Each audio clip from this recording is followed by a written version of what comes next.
সারা দেশে বিএনপির সর্বস্তরের নেতাকর্মীর প্রতি আহ্বান রেখে বলতে চাই, আপনারা যিনি যেখানে বসবাস করে সেখানে আপনার বন্ধু কিংবা পাড়া প্রতিবেশী, তিনি মুসলমান, বৌদ্ধ, হিন্দু, খ্রিস্টান, ধর্মীয় পরিচয় যাই হোক না কেন, বিশ্বাস যাই হোক না কেন, তার নিরাপত্তায় আপনি ঢাল হিসাবে দাঁড়িয়ে দৃষ্টান্ত স্থাপন করুন।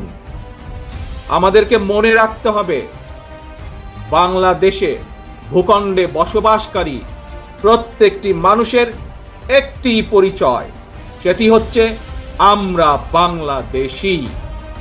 অস্থিতিশীলকারীদের আমি হুঁশিয়ার করে দিয়ে বলতে চাই, পুলিশ কিংবা ধর্মীয় সংখ্যালঘু জনগোষ্ঠী আজ থেকে, এই মুহূর্ত থেকে হামলা কিংবা নৈরাজ্য বন্ধ করুন।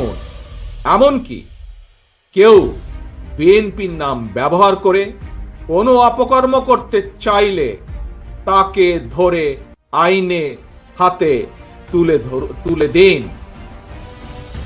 কোনো পুলিশের বিরুদ্ধে কোনো সুনির্দিষ্ট অভিযোগ থাকলে সংশ্লিষ্ট কর্তৃপক্ষের কাছে যথা নিয়মে অভিযোগ দায়ের করুন।